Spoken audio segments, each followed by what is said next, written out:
Welcome to KTV media. తెలంగాణలో బీఆర్ఎస్ ఓటమి తర్వాత నుంచి వరుస ఎదురు దెబ్బలు తగులుతున్నాయి. ఎన్నిక ఏదైనా కాంగ్రెస్ విజయం సాధిస్తూ దూసుకుపోతుంటే కారు పార్టీకి మాత్రం బ్రేకులు పడుతున్నాయి. కేసీఆర్ వస్తేనే బీఆర్ఎస్ లో జోష్ వస్తుందని గులాబీ శ్రేణులు చెబుతున్నారు. ఇక సారు చాలా రోజుల తర్వాత ఇలా వచ్చి అలా మళ్ళీ ఎర్రవెల్లి వ్యవసాయ క్షేత్రానికి వెళ్ళాడు.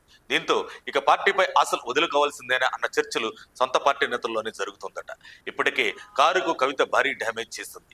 ఈ క్రమంలోనే త్వరలో కల్వకుంట్ల కవిత కొత్త పార్టీ ఏర్పాటు చేయబోతున్నారు. సాధారణంగా ఒక పార్టీపై అసంతృప్తికి గురైన లేకుంటే అలిగిన పార్టీలు పెట్టడం ఆనవాయితీగా వస్తుంది.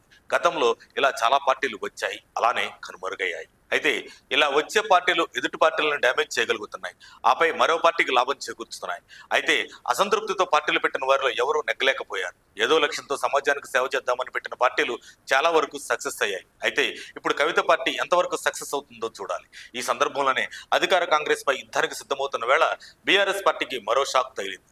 బీఆర్ఎస్ పార్టీకి చెందిన జడ్పీ మాజీ చైర్మన్ ధనావత్ బీకు నాయక్ రాజీనామా చేశారు. ఈ మేరకు శుక్రవారం పట్టణంలోని వివేరా హోటల్లో మీడియాతో మాట్లాడారు. బీఆర్ఎస్ పార్టీ ప్రాథమిక సభ్యత్వానికి రాజీనామా చేస్తున్నట్లు తెలిపారు. బీఆర్ఎస్ పార్టీకి చెందిన నాయకులు తనను ఘోరంగా అవమానించారని ఆవేదన వ్యక్తం చేశారు. కేసీఆర్ నాయకత్వంలో పార్టీకి 18 ఏళ్లు సేవలు అందించిన తనకు బీఆర్ఎస్ జిల్లా అధ్యక్షుడు కంచర్ల రామకృష్ణారెడ్డి కనీస మర్యాద కూడా ఇవ్వలేదని ఆరోపించారు. పార్టీ కార్యక్రమాలకు ఆహ్వానించకుండా నిర్లక్ష్యం చేసి అవమానానికి గురి చేశారని ఆయన ఆవేదన చెందారు.